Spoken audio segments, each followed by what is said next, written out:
Hello students, today in this video I am going to explain you about measurement of angles. We know how to measure the angle in degrees, but today in this topic we are going to lay emphasis on learning the measurement of angle in radians, because it is a very important part of trigonometry. If you don't have a proper knowledge about measuring the angles in radians, it is going to create a problem for you in understanding trigonometry. Now what is trigonometry actually? When I am saying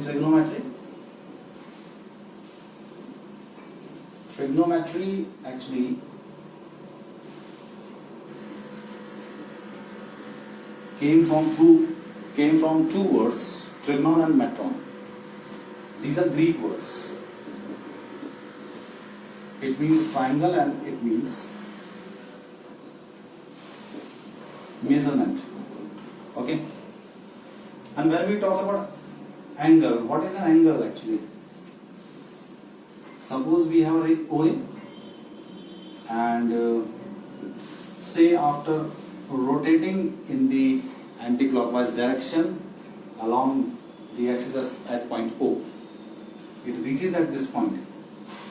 So this theta is representing over here the angle measured by the ray OA in reaching to the point O. We can call it the initial side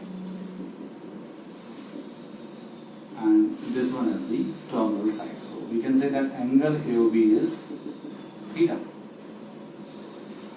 Now if the angle is being measured in the clockwise direction, suppose the measurement of both the angles is the same. So I think we should put a theta as a symbol. But just because the direction was changed, here the angle was being measured in the anti-clockwise direction and here we are measuring the angle in the clockwise direction. So we have to put a minus sign along with it. So in this case I will say that angle AOB is minus theta. Whenever we are measuring an angle in the clockwise direction, we will put a minus sign. The minus sign simply shows that we are measuring the angle in the clockwise direction, not in the anti-clockwise direction. Okay?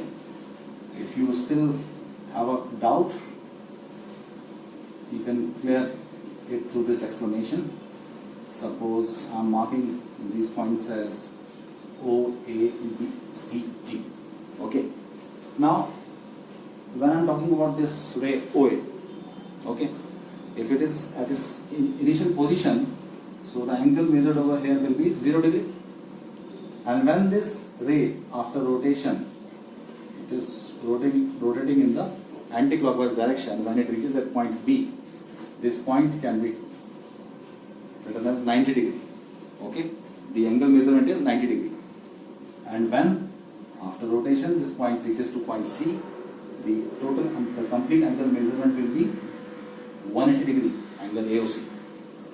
And further when this angle will reach at this point D, so you will call it as 270 degree. And finally when the ray reaches at its original position, so this is 360 degree. Fine. Now here we are measuring the angle in the anti-clockwise direction. But suppose if the measurement is being done in the clockwise direction, okay, like this. So obviously here it is 0 degree only. When there is no movement, no rotation, it is at its original position, the angle is 0 degree. But now when it will reach at this point, we will call it minus 90 degree. Similarly here, we will call this angle as minus 180 degree. This one is minus 270 degree. And this one is 360 degree but with a minus sign. Okay. So this is something to which we call the sense of the angle. I am writing over here. Sense of the angle. Okay. Another thing, we can further measure the angle. It is not so that after completing one revolution, we cannot measure further. Suppose we have a ray after complete revolution which reaches at this point P. Okay. So suppose this angle is say theta. So the measurement of this angle, okay, the measurement of this angle is how much? We can say 360 degree plus theta also. Plus theta also.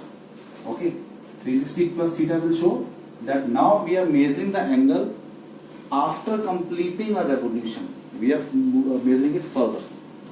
Okay, 360 plus theta is representing that thing. Anyways, we will study the concept later on. At the present moment, the thing which we need to understand is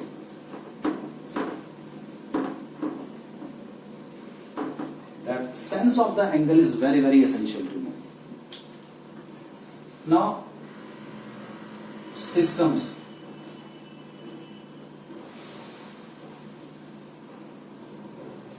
of measurement of angles.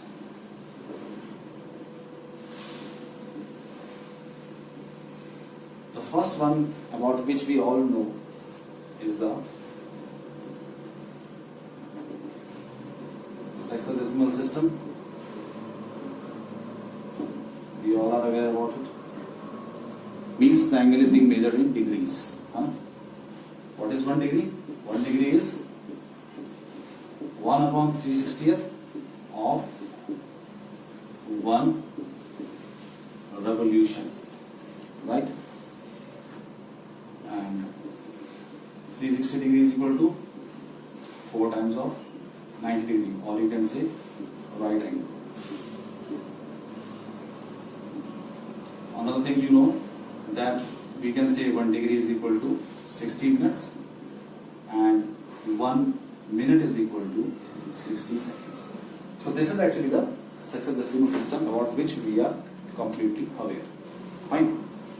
I want to discuss about the circular system with you because that is very important for you in the senior classes and for your competitive exams also.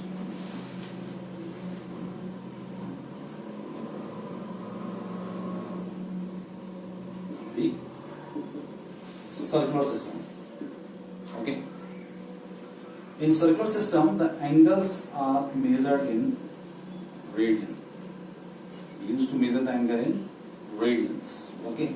Suppose the measure of an angle is say n. So we used to put a c above it, or we can simply use an n. Where this n is any real number. It means in circular system we can represent an angle in terms of real numbers also. Now let me explain you about 1 radian first of all.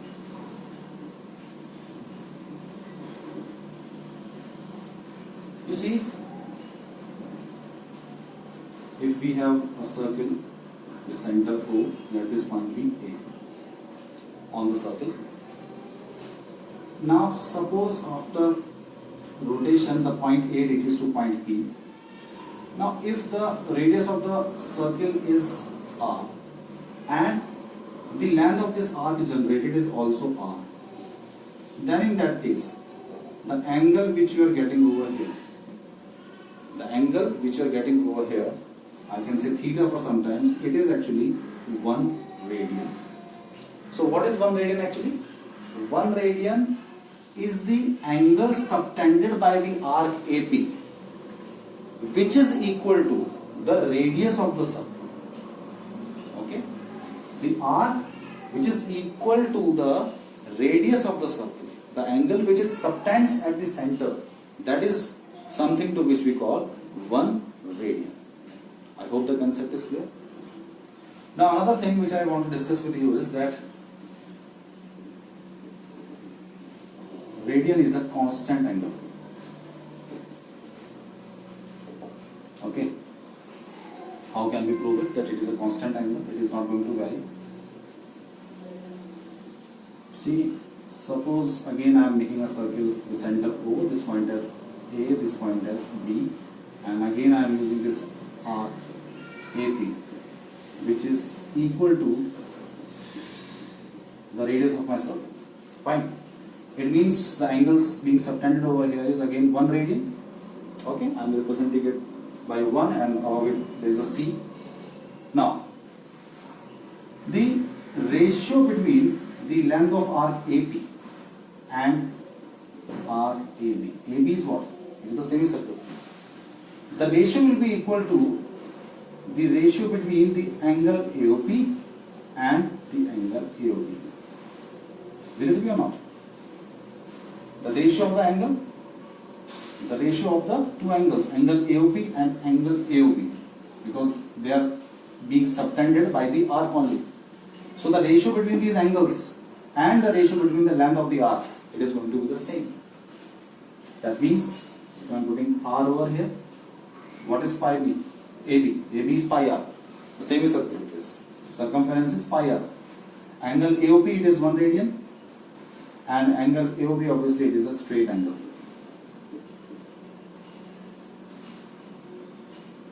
Straight angle. Fine. You can say 180 degree also. So R is getting cancelled, and in place of 1 radian I can use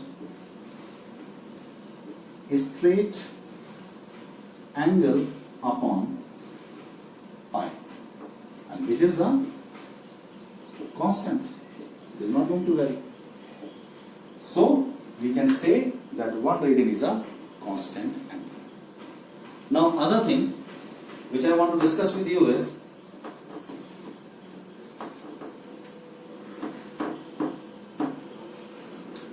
the relation between length of the arc, comma, angle subtended by the arc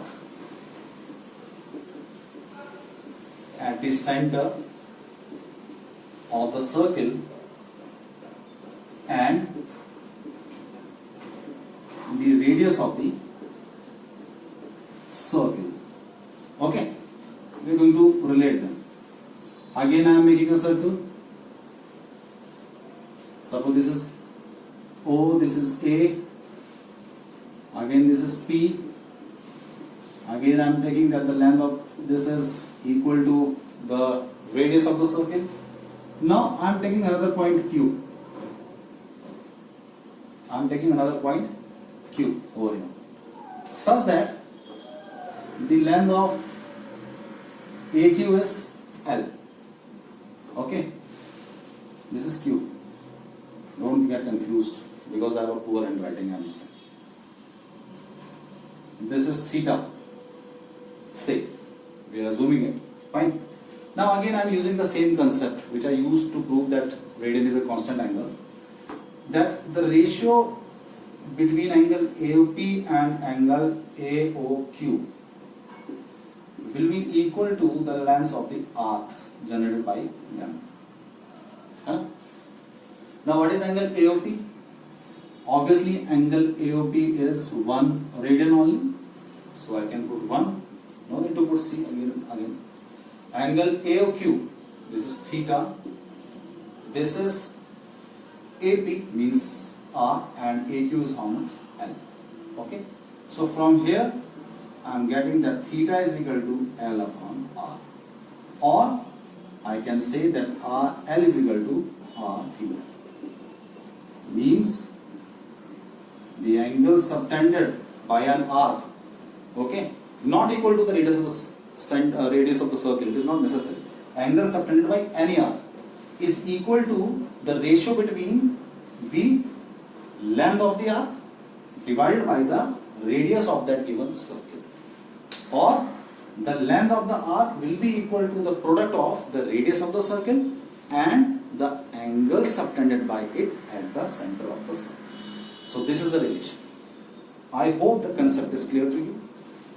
In the next video I will be discussing about the conversion of angle in degrees to radians and from radians to degree.